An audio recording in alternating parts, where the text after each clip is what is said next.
Because the woman I was seeing got pregnant, our relationship is over. Right after we got married, we were forced to live with my in-laws, making it impossible for us to have a proper married life.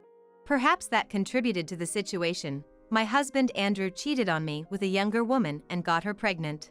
Moreover, this happened on a day we both finished work early and had planned to go out to eat together for the first time in a while. Because of the pregnancy, a divorce was inevitable. What was the point of the nearly 10 years I had devoted to our dream with Andrew? Before I knew it, I was back at home, starting to pack my things, with no time to wallow in despair. You can't complain, right? You neglected making an effort to get pregnant and escaped into your work. And you're not getting any younger, taking your sweet time. I warned you many times. Karen, my MIL, didn't blame Andrew at all for cheating. Instead, she blamed me for not being able to have children over the years. Being a wife apparently means absolutely having to bear children. It felt like my existence could be replaced by anyone, and that realization was more shocking than the affair itself. Then our divorce was finalized, and I started enjoying a graceful single life. Until a phone call disrupted it. From Andrew. Andrew spoke with a shaken voice. What's going on? The child isn't mine. This is terrible. I am Donna, a 36-year-old caregiver. When my best friend got married, I woke up to the idea of marriage hunting. She was part of the group I had been close with since my student days, and for a long time, it had been just the two of us remaining single. While all other friends got married in their 20s and some became mothers, I ended up being the only single one. Attending her wedding, I genuinely felt happy for her, but I also couldn't deny a sense of urgency. Knowing my longing for marriage, she introduced me to new people and I attended a marriage hunting event for the first time. That's where I met my husband, Andrew. Overwhelmed by the atmosphere of the event, I could hardly make eye contact with anyone, but Andrew approached me. Being in sales, Andrew was good at conversation, and his easygoing nature had me talking about my upbringing, hobbies, and just about everything else before I knew it. After the event, we naturally exchanged contact information and went on several dates, eventually becoming a couple. Andrew, who could assert himself, seemed very attractive to indecisive me, and I had been conscious of marriage throughout our relationship. He proposed, understanding the irregular hours of my caregiving job. And my friends were genuinely happy for me, marking the happiest moment of my life. Later, at a family meeting at my in-laws' house, I hit it off with my CL, Betty. Betty, who loved art enough to visit museums alone on her days off, shared her interest with me, and I had always wanted to go museum hopping. Noticing Andrew and Karen looking at us in astonishment, we decided to save our conversation for another time, but I was already thrilled. Later, I asked Betty for her contact information, and she gladly gave it to me. Since then, picking up Betty and going to museums together became a joy. But Betty would sometimes apologize. Donna, I hate to always impose on you. I really want to get my driver's license too, but with my legs like this, I always end up asking you to come pick me up. Betty's gaze fell on her legs. Due to an accident in her childhood, Betty had been unable to walk and spent most of her life in a wheelchair. Knowing the long trips she had to take by train, bus, or cab to visit museums, I made it a point to pick her up from my in-laws' house when we planned to go together.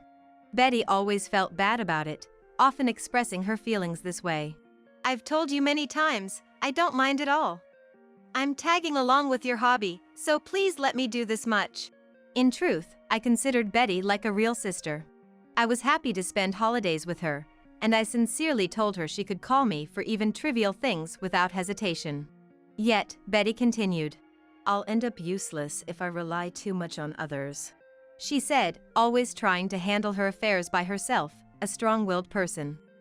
That made sense, considering Betty had founded a wheelchair brand company in her 20s and was always busy, except for her museum visits on weekends. Despite living at her parents' home and working remotely, she managed to earn a stable income and even contributed to household expenses to Karen. I found Betty even more admirable for this and often talked about her with Andrew. Whenever we planned museum trips, I would invite Andrew, but I'm good. I don't really get that kind of stuff. He would always decline. After the wedding, when the numerous procedures finally settled down, the topic naturally turned to our living situation. While we had been renting a slightly larger apartment during our cohabitation, respecting Andrew's wish to build a house, we agreed to live temporarily at his parents' house until we saved enough funds.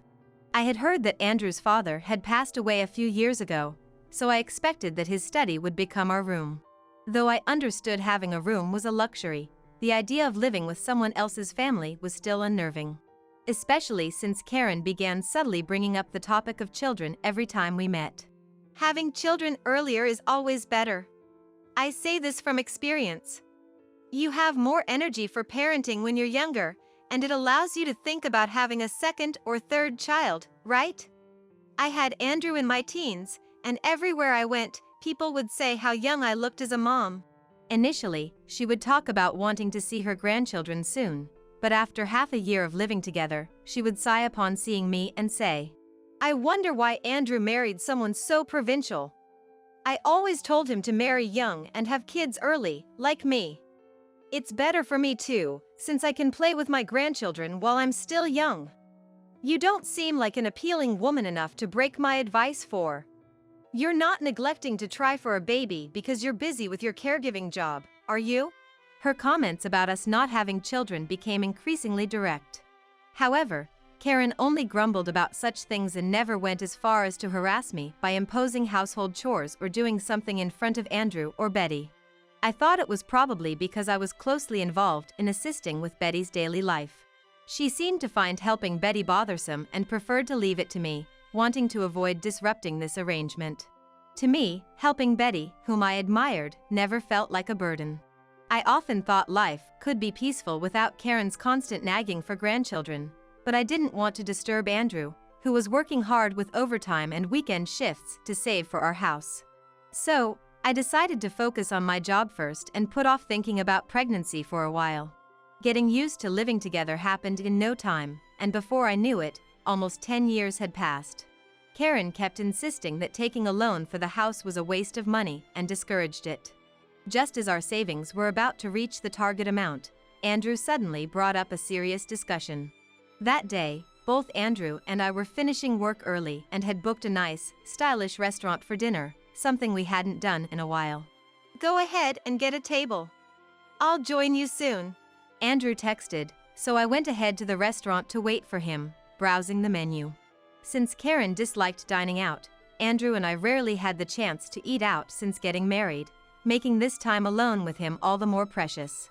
I was trying to calm my excited heart and enjoy the moment when Andrew shattered it in the worst possible way. "Sorry to keep you waiting. Got held up with some overtime." Hearing Andrew's voice, I relaxed and turned towards him with a smile.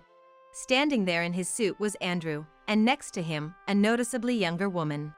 For a moment, I thought she might be a relative, but neither Andrew nor I had a female relative around her age. "Please divorce me." That was all Andrew said. Or perhaps he said something else, but I don't remember. Just that single sentence from Andrew made everything clear, including why he brought a pregnant woman I didn't know to this place. The woman was Sandra, Andrew's mistress. A lovely young woman who had just joined the company this year. She seemed kind. But despite meeting for the first time, she never averted her gaze from mine, which made me think that a woman willing to bear the child of someone else's husband must indeed be bold. Why should I, who did nothing wrong, be subjected to such scorn? Sandra was much younger than us. Why Andrew of all people? Naturally, I lost all appetite in such a tumultuous situation and left the restaurant as if fleeing, but embarrassingly, my only place to return was my in-laws' house. Thinking I should at least pack the bare minimum before leaving, I headed straight there. Upon returning home, Karen was standing at the entrance. Knowing the situation, she looked at me with a sneer. "Did you listen to what Andrew had to say? This happened because you didn't try hard enough, so don't run away. Talk it out." "What do you mean?" I wondered what Andrew's affair and my effort had to do with each other. Could Karen still be justifying Andrew's infidelity because she thought I was too provincial? Trying to suppress the urge to lash out, I started shaking. Noticing this, Karen laughed. "Are you crying? It's too late for regrets now. This happened because you abandoned your duty as a wife. I've warned you many times. It's annoying to be cried to now when it was you who didn't listen. Karen seemed determined to blame me for not getting pregnant. Despite enduring Karen's whims and complaints and maintaining what I thought was a good relationship with Andrew, I felt alienated, realizing my efforts were unnoticed. Then, at the worst possible timing, Andrew came home. With Sandra. Apparently, Karen knew Sandra was coming over today. "Please come in, Sandra," she said, cheerily inviting Sandra inside. "This might be our last discussion since we're getting divorced anyway.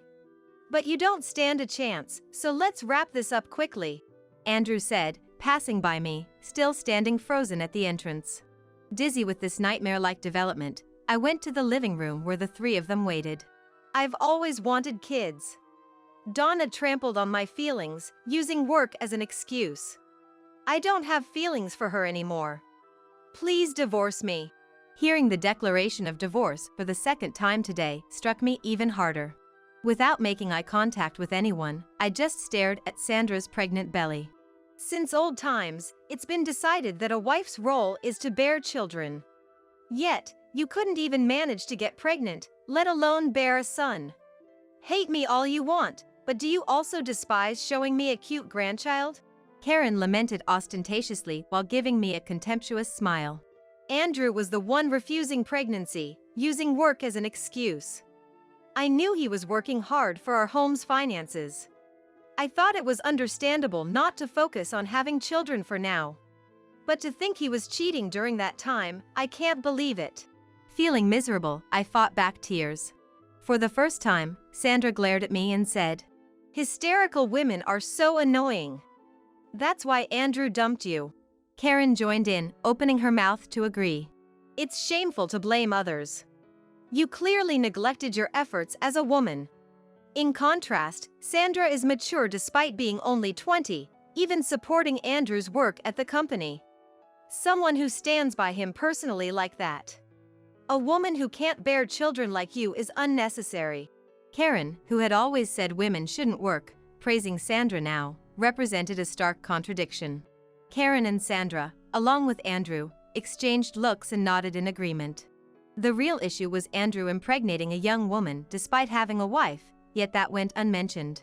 Instead, they encouraged my divorce, making me feel Karen was beyond redemption as a person.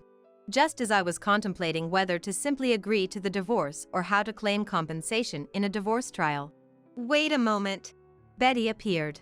Seeing Betty for the first time, Sandra looked puzzled, and upon hearing from Andrew, "She's my sister who can't walk properly." Sandra visibly showed her disdain towards Betty. Undeterred by the cold looks from others, Betty approached us. "Isn't it strange that both the mother and Andrew are defending adultery?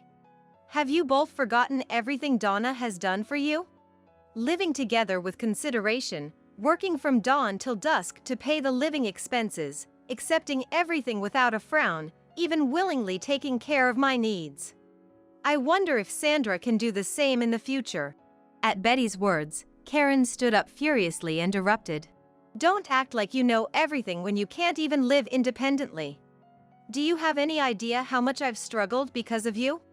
Isn't it because of your condition that you can't find a marriage partner? Don't get ahead of yourself just because you're the president of a small company. You should keep quiet. You're just looking at Donna as a caregiver, aren't you? That's why you're desperately trying to stop the divorce. You pretending to be virtuous is the worst, and if you don't like Sandra, why don't you leave? Betty and Donna should live together from now on." Andrew's mockery of Betty was even uglier than when his affair came to light. "That's enough. I will divorce you as you wish and leave this house." "Donna." Betty looked at me sadly, but my decision was firm. "Betty, let's stop associating with these people. Will you come with me? Really planning to live together, huh? Donna has strange tastes." Andrew laughed, but I ignored him, took the divorce papers he was holding, signed them, and then went to pack my things. I was serious about leaving with Betty. So, I packed Betty's things in the car as well, and we stayed in a hotel for a few days while looking for a house. Fortunately, we found a barrier-free house not too far from my workplace, and I was able to sign the contract immediately using our saved funds. At that moment, I was glad that I had separated my debit card from Andrew's and felt that fate might be on my side. Naturally, by running away from home, I cut ties with Andrew and Karen, ensuring they wouldn't know our whereabouts. Living with Betty was very comfortable. Despite Karen's berating about Betty's inability to move her legs, Betty could do most of the household chores. The new house came equipped with a kitchen accessible from a wheelchair, and we bought the latest washing machine. It was clear that those people hadn't made any effort to create a comfortable living environment for Betty. Disgusted by their readiness to complain about their hardships, I decided to sever ties. For things Betty absolutely couldn't do, I helped out, and otherwise, we lived freely on our own.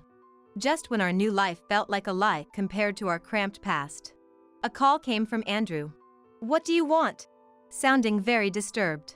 Andrew then said, "The child was born, but it's not mine." To summarize, a few days ago, Sandra had given birth, and Andrew had gone to visit. There, he unexpectedly met a man who introduced himself with a smile as Sandra's husband, Paul. Confused, Andrew explained that he was Sandra's husband and the father of the newborn. "Sandra is my wife. We have a marriage certificate." But Paul's expression quickly hardened. Sandra remained silent when confronted. After being asked to leave by a nurse as visiting hours ended, Andrew and Paul argued outside the hospital.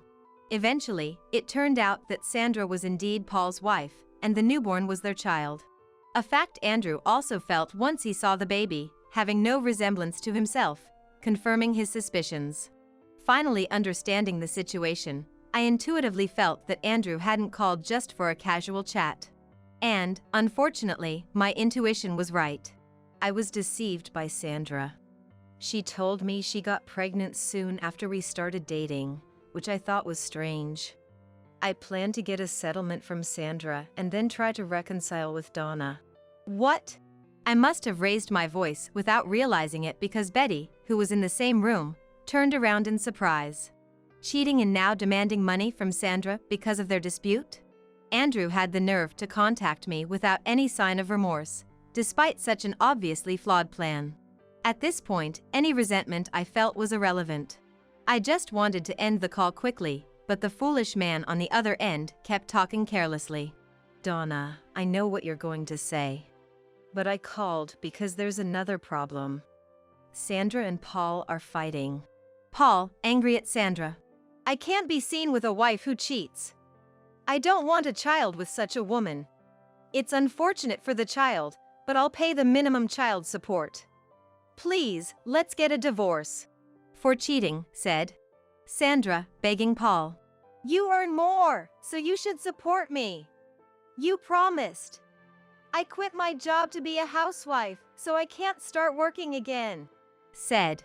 Witnessing this scene, Andrew was declared by Paul to demand a settlement, which infuriated him. "I'm a victim here too. But then, we only kissed, so it's impossible for the child to be yours. You knew that and still dated me, so we should split the settlement," Sandra argued.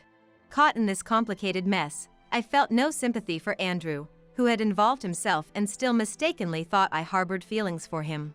"It's your own responsibility," I said, cutting off the call unilaterally. To the worried Betty, I explained it was just a persistent sales call, and later, I made sure to block Andrew's contact. Sometime after, I noticed unusual noise outside. Betty was busy with her company's paperwork, so I quietly opened the front door. Outside, a couple was talking in front of a neighboring apartment. Upon making eye contact, they hurried over. "We finally found you. What have you been doing without contacting us?" It was Karen and Andrew. How they found us or why they suddenly appeared was beyond me. "You ignored my calls, so it was hard to find you. But I'll forgive you if you agree to remarry me, so let's go back home together." Sandra was the worst. I don't even want to see her face anymore. She was a plague, disrupting our family. I regret speaking harshly to Donna and Betty. Let's all cooperate and live together peacefully from now on.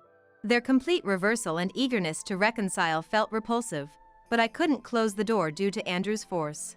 Thinking of calling the police or screaming for help. "What are you doing?" Betty emerged from the back. holding some documents, which she handed to me. I thought they might show up again, so I prepared this just in case. The document, from a detective, indicated that Betty had been collecting evidence of Andrew's affair without my knowledge. While I was at work, detectives visited both here and the in-laws' house several times, gathering evidence of the affair.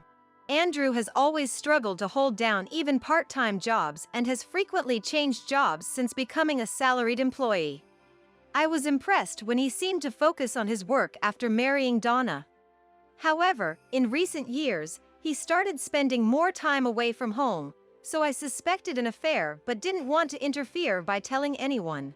Listening to Betty's words, Andrew, realizing what was written on the documents I was holding, forcibly took them from me. You act like you've got it all figured out. Is it fun for you to doubt me and gather evidence behind my back? Your body and personality are truly finished. I was irritated by Andrew, who still mocked Betty's physique even after all this. Even if he's family, a man who can't control his own desires has no right to belittle Betty. Betty calmed me down, my face red with anger. You can say whatever you want about me. I have the documents saved digitally, so it doesn't matter how much you tear them up. But using the house funds that Donna and I worked hard to save for your affair is a serious offense. What? We had created a joint debit card separate from our personal ones for saving money for the house. The money I used for a new life with Betty was from my personal debit card, set aside for the house. Andrew managed the joint debit card, and I only deposited a fixed amount into it every month, so I hardly knew the detailed balance. In hindsight, I had doubts why, even after saving for over 10 years, we hadn't reached our goal amount. But, thinking that Andrew, who worked hard from morning till night every day, I just kept depositing without saying anything. I had no idea that it was all going to Sandra. Now, I feel no emotion towards Andrew, but I'm frustrated that my money, saved while enduring harassment from Karen and giving up my hobbies, was used freely without my notice, and at my own obliviousness. It turns out my love was one-sided. Andrew and Karen were just using my feelings for their benefit. Realizing that all the time I spent on these two was wasted, I felt despair and, at the same time, a sense of relief. My feelings will never go towards these people again. Gone was his initial bravado. Andrew, now pale and looking down, was quickly taken away by a shaken Karen. Afterwards, based on the documents Betty gave me, I hired a lawyer and began the process of suing Andrew for compensation in the divorce. From what the lawyer later told me, Andrew and Karen faced a lot of trouble. The claims from Paul and me left Andrew unable to sustain his lifestyle, drowning in debt. By then, most of the house funds were gone, and no amount of overtime could cover the payments. Furthermore, Andrew had not been properly attending his job, indulging in luxuries like dining and traveling with Sandra, who had taken a long leave. This led to his dismissal, leaving him without an income, and he had to ask Karen for help. When I lived with them, Karen, who survived on old age pension and the living expenses we paid, found life difficult and eventually had to sell the in-laws' house and land. Even then, the payments were overwhelming, and Andrew had to look for a job again. Struggling to make ends meet, he lived in an old apartment, attending interview after interview, but his refusal to do manual labor or work overtime made job hunting difficult. Seeing him struggle, Karen took up multiple low-wage part-time jobs to try and stabilize their life, but considering she had never worked properly before, it's uncertain if she can keep it up. While I feel a bit sorry for Karen, forced to work because of Andrew's divorce compensation and settlements, I wish she'd direct her resentment towards Andrew, not others. And I hope she learns from Betty's strength to live independently without relying on anyone. As for Sandra, she became a single mother right after giving birth, relying on her parents' home. Hearing this, I was relieved that an innocent baby wouldn't be left stranded, but for her, it seemed to mark the beginning of her hell. She was raised under strict parents, and unable to bear it, fled home right after high school graduation. At that time, she married her classmate Paul, living in fear of her parents' shadow. And then she met Andrew at her new job, and it seems I was engulfed in the thrill of an illicit affair with Andrew, who was married. The result was an excessively passionate relationship that led to a pregnancy. All I could do was pray that the baby's happiness wouldn't be jeopardized. Having finally severed ties with Andrew and Karen, I continued my life with Betty.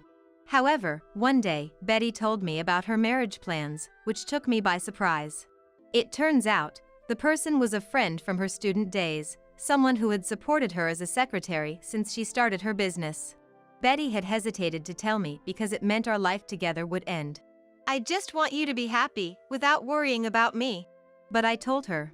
The wedding was a small affair with only Betty's company employees and friends invited, but was held luxuriously at a famous chapel. During her speech, there was a message for me, and I found myself crying more than ever before. Once Betty's moving preparations were finished, the reality of living alone hit me. I felt a bit lonely, but my heart was clear. This was because, at the same time as her marriage announcement, she scouted me for a product planning job.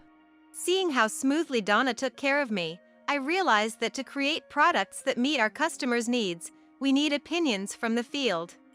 I think with Donna, we can create hit products related to wheelchairs, so would you like to try?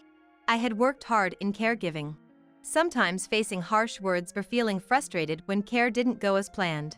But I knew I wasn't the only one who felt this way. If there was any way I could help progress in the caregiving industry, even slightly, I wanted to take on the challenge. Betty welcomed my willingness with open arms. So, I ended up working at her company, and the job was rewarding and enjoyable every day. Most employees had some form of physical limitation, and we supported each other in our daily tasks. Everyone was dedicated to their work, listened to my suggestions, and considered them positively. With their support, we gradually produced hit products, and I got involved in tasks I had never experienced before, like presenting our products to caregiving facilities. The job received positive feedback from inside and outside the company, and I grew even more passionate about it. Even after getting married, Betty made time for me. We continue to visit art museums, though now only about once a month. Ironically, it was Andrew who brought us together, but I believe the bond between us is much stronger than that.